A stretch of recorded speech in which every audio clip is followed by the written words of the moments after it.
dilanjutkan dengan wawancara yang berbasis komputer. Itu dalam satu rangkaian. Materinya kurang lebih seperti ini. Saya kira tidak akan kami berikan terlalu detail, hanya yang teknis ya tentu saja yang berkaitan dengan bidang teknis jabatannya.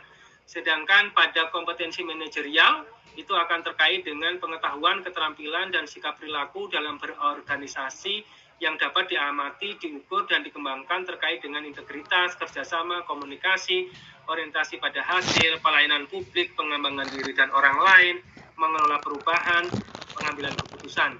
Sedangkan pada sosiokultural itu pengetahuan, keterampilan, dan sikap perilaku dalam berinteraksi dengan masyarakat majemuk dalam hal agama, suku dan budaya, perilaku, wawasan kebangsaan, etika, nilai-nilai, moral, emosi, dan prinsip dalam peran pemangku jabatan sebagai perekat bangsa yang terkait dengan kepekaan terhadap perbedaan budaya, kemampuan berhubungan sosial, kepekaan terhadap konflik, pengendalian diri, dan empati. Selanjutnya untuk seleksi kompetensi teknis Bapak Ibu sekalian pada prinsipnya seluruhnya menggunakan CAT. Hanya kalau seandainya instansi pusat maupun daerah ingin menambahkan seleksi kompetensi tambahan, itu juga kompetensi tambahan juga masih dimungkinkan. Namun segera saja bersurat untuk mendapatkan persetujuan dari Menteri Pan-RB. Dan jumlahnya hanya 1. Dan ini tidak seluruhnya akan kami berlakukan untuk kompetensi teknis tambahan ini. Dan beberapa hal instansi pusat itu akan memang kami setuju untuk kompetensi teknis tanpa CAT, seperti untuk yang jabatan madya yang untuk peneliti dan beberapa jabatan madya di dokter spesialis. Itu nanti kompetensi teknisnya tidak menggunakan CAT tapi menggunakan persyaratan lain yang cukup ketat. Ada beberapa hal yang nanti disampaikan di keputusan Menteri. Baik, kemudian terkait dengan penambahan nilai, tadi kami sampaikan ada 2 jenis penambahan nilai. Yang pertama adalah terkait dengan penyandang disabilitas. Bahwa penyandang disabilitas yang nanti melamar pada P3K, maka setelah diverifikasi tentu saja, maka akan kita tambahkan nilai tambahan sebesar 10% dari nilai maksimal kompetensi teknis. Juga terkait beberapa sertifikat kompetensi yang memungkinkan untuk P3K yang ini ditentukan oleh instansi pembina, maka akan kita berikan tambahan nilai maksimal sebesar 25%. Jenis dan bobot sertifikat kompetensi sebagaimana angka 2 itu diusulkan instansi pembina JF untuk mendapatkan persetujuan Menteri Pan-RB.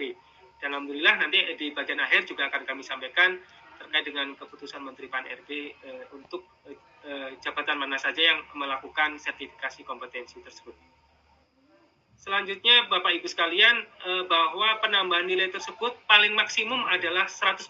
Jadi berlaku akumulatif. Jadi misalnya seseorang yang penyandang disabilitas dan kebetulan yang bersangkutan memiliki kompetensi sertifikat kompetensi juga, maka nilai tambahnya adalah sebesar 10% ditambah 25%. Sebesar 35%.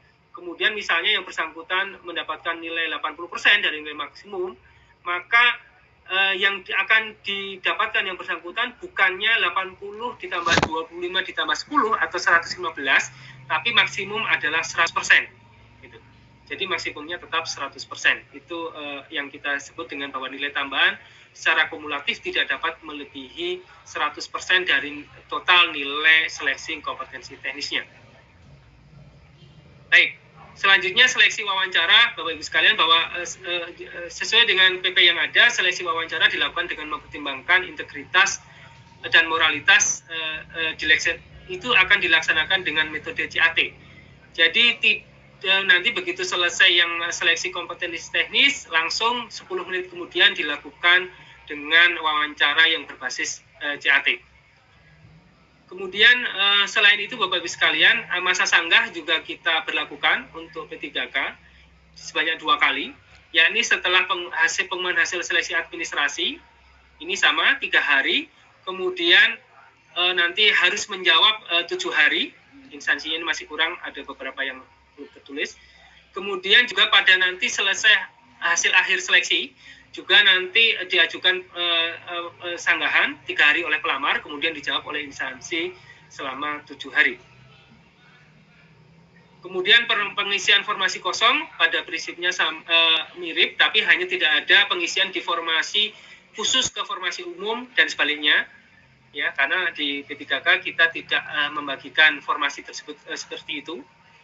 Kemudian instansi pusat juga dapat diberlakukan pengisian hanya terbatas pada yang telah dikelompokkan tadi, yang unit, yang jabatan dan unit penempatannya, jabatan dan kualifikasi pendidikannya sama. Kemudian pada waktu pengumuman hasil akhir itu juga sama, kita berlakukan